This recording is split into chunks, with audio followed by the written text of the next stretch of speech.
Let me begin then with the first slide, where I consider the many kinds of language assessment that we have to cope with.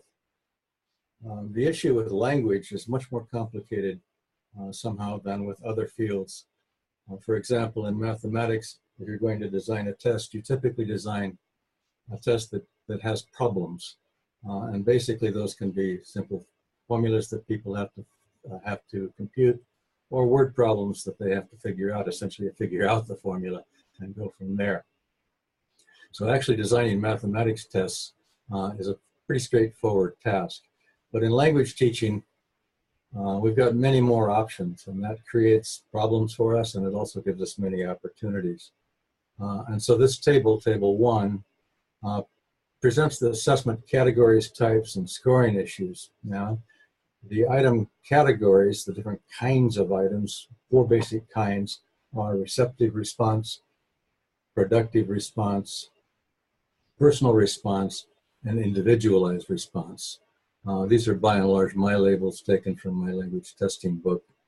And then across the top of the table you see item categories, yes, and then item types. So within each item category there are different types of items. And then I've outlined to the right which of the scoring issues apply to each of the item types. For the receptive response sorts of items, for example, that includes true-false items, multiple choice items, and matching items. And I call them receptive response items largely because the student receives language but doesn't actually produce any language. And so the multiple choice item, they may listen to something, a lecture or whatever, and then answer multiple choice items about it. But they don't, so they simply circle the answer or mark it on their answer sheet or whatever.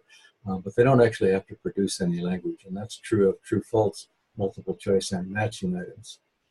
In terms of scoring issues, you can see that there are generally right, wrong answers to these sorts of assessments, and that in fact they are machine scoreable, which for the big tests like TOEFL and TOEIC is a major advantage. The productive response items are different in the sense that students are required in all cases to produce some sort of language. That doesn't mean they're not receiving language, they are. They may listen to a lecture again and fill in blanks, or they may listen to a lecture and answer short answer questions. And to a large extent, task-based items are in this category of productive response items because students are required to speak or to write typically. Yeah.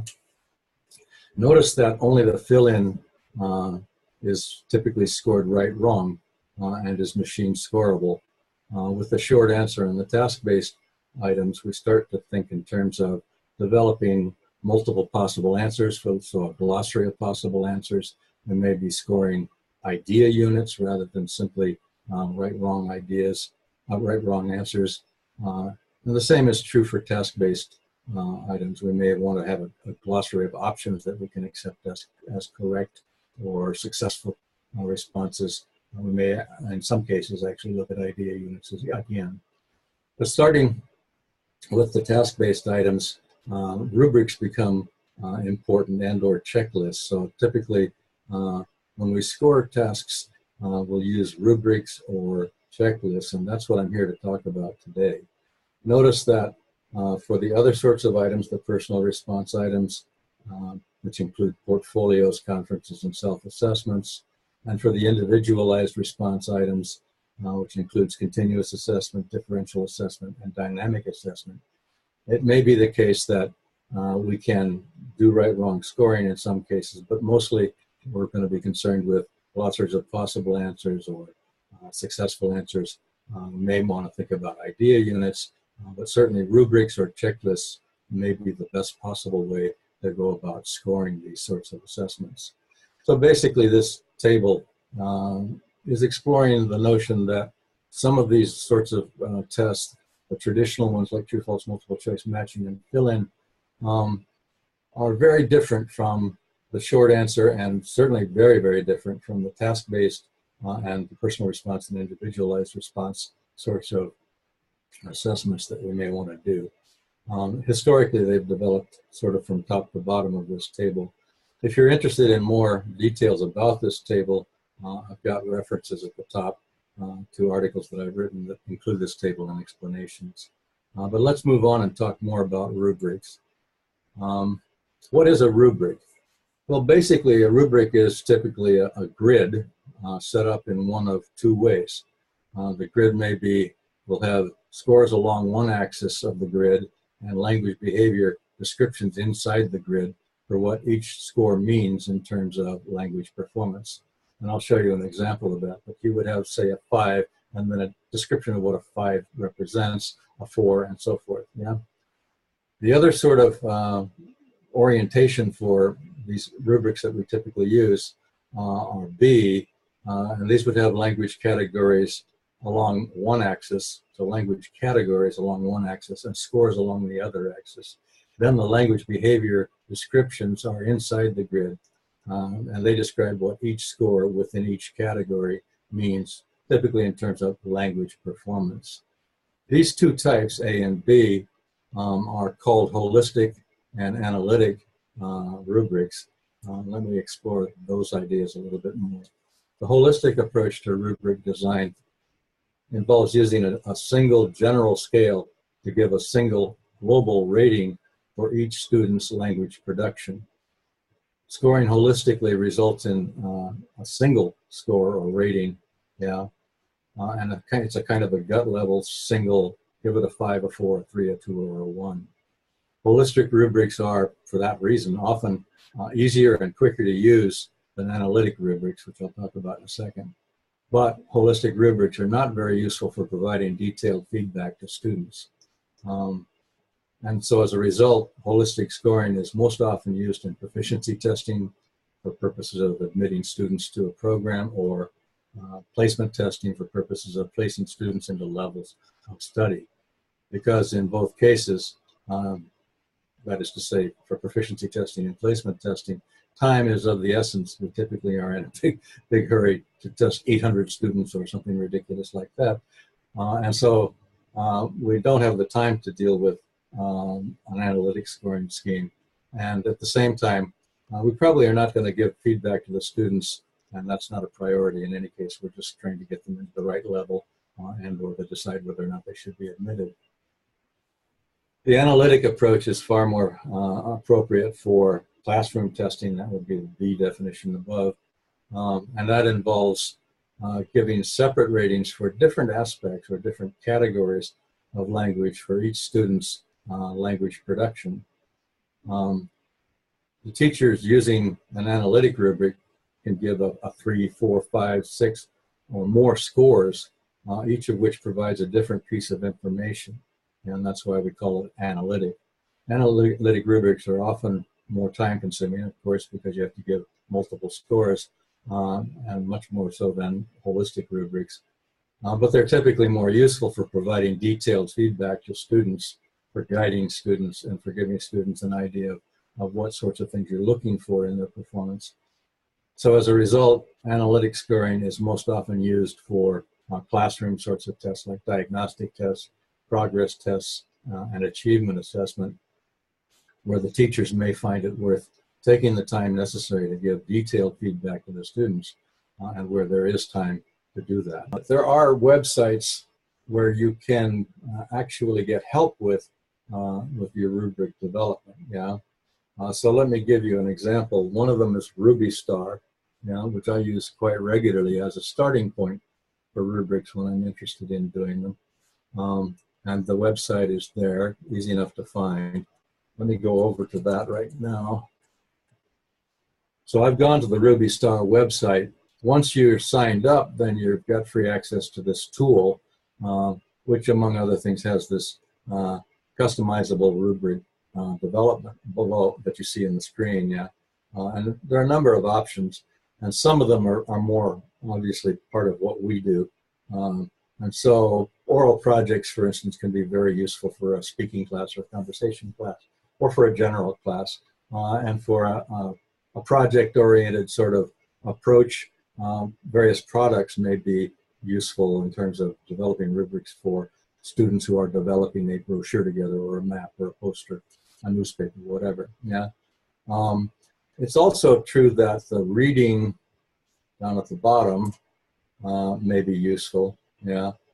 And also for listening, and that the research and writing section is particularly useful, I've found. If you're doing language for specific purposes stuff, you may find that the multimedia, the science, the work skills stuff, the math stuff, or even music or art may be useful. Yeah.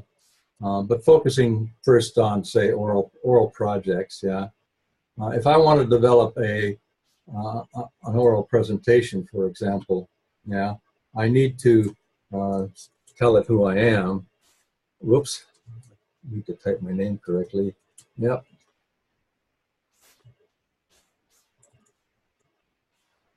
And I'll just give this a fake name. It needs to have a zip code, which you may have to make up. Just copy one from the US if you're outside the country, yeah. And yes, my rubric is temporary in this case. And so I have my categories down the left side here, and I can choose from them their options. In this case, they give these options, yeah. And so for this oral presentation that the students are going to do in class, I may want to emphasize most something like content, yeah. And so I choose that first, and you can see over to the right, it has defined what a 4, a 3, a 2, and a 1 are. Then quickly, maybe I want to emphasize enthusiasm, I want to emphasize posture and eye contact, perhaps stays on topic is important to me. I'm just more or less grabbing things at this point, but speaks clearly, yeah. I've got 1, 2, 3, and time limit at the end. Okay, so I've got these 4 things, and they are now described. I'm sorry, 5 things, and they are now described. If there's something you want that they don't have on their list, you just go for what's closest, and then you can modify these later. When you submit it, you end up with a rubric that looks like this, and then of course you can block copy this into Word, and what it gives you is a table. It'll be in table format. You can then manipulate it using the table functions within Word. And so you can change the wording, you can do whatever to adapt it to your purposes. But it's a very quick way to get ideas and at least a start on developing a rubric for a variety of different, yeah. Enthusiasm, preparedness, speaks clearly, vocabulary, posture, and eye contact, in this case, 4 through 1. And then I can adapt it if I want to by block copying or by eliminating the cell boundaries. I can make a 4, 3, 2, 1 scale that's holistic, right? So the analytic scale quickly becomes a holistic scale for purposes of placement or proficiency testing, like that, in cases where I don't need to give the students detailed feedback. So it's a very handy tool indeed, and I've used it in a number of circumstances, including in graduate courses, undergraduate courses, and in ESL/EFL settings. This is an example of another kind of rubric. And here he's actually done the description in the first column. So the category of language is the description. And so in this case, in terms of group assessment, he's interested in making sure the student maintains the topic for at least 3 terms, that the student provides appropriate explanations for questions, and that the student demonstrates appropriate turn taking. Yeah, so this would obviously be for group work, looking at each student separately. It needs to be very quick, because you might have 4 students in the group and you have to give 4 of these ratings while the group is performing. Yeah.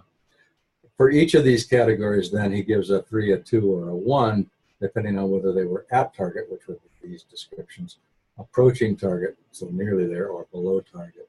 And so it's a feedback mechanism on these aspects of the language. And it focuses the students and the teacher on. This is yet another kind of rubric with a different scale.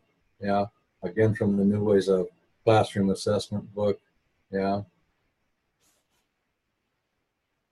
This is not 100% rubric, but it's rubric related in the sense that in a reading course, keeping track of the students' reading fluency as it develops, it could be pre-assessment, post-assessment, and change, could be done in terms of the texts that they have read, the word count that they've read, speed, pronunciation, long pauses, stress patterns, intonation, volume, and clarity. So we're talking about reading aloud fluency. Yeah. And so that's another approach to using a rubric. It's also true that checklists, simple checklists that I've used a lot, are good for feedback on oral performances, in particular when you need to move quickly. For instance, yesterday I was giving feedback to my students in an undergraduate course, ESL teachers in undergraduate training course. They were doing presentations on critiquing materials, and I had a list of 10 things I was looking for in terms of their content of their critique, and 10 things I was looking for in terms of the presentation itself. And so I would give them a check plus, or a check minus in each of those categories, with comments in the column to the right. Yeah. So I mean, that's another way to approach it. It's very rubric-like, but it's a slightly different format. And I've also got examples of rubrics drawn from Brown et al. 2002, where we developed task-dependent rubrics, that is to say, rubrics for specific tasks, and we developed task-independent rubrics that went across all the tasks, and we compared them and found that, by and large, it didn't make a lot of difference in terms of how the students lined up. Yeah. At any rate, examples of another kind of rubric. And finally, probably one of the most famous rubrics in the world right now is the Common European Framework of Reference, which you may be familiar with, which is a very general rubric that really would only be useful for probably proficiency testing, because if you're teaching students at, say, the B2 level, this is not going to help you give them feedback unless you get a lot more detail to it in an analytic framework.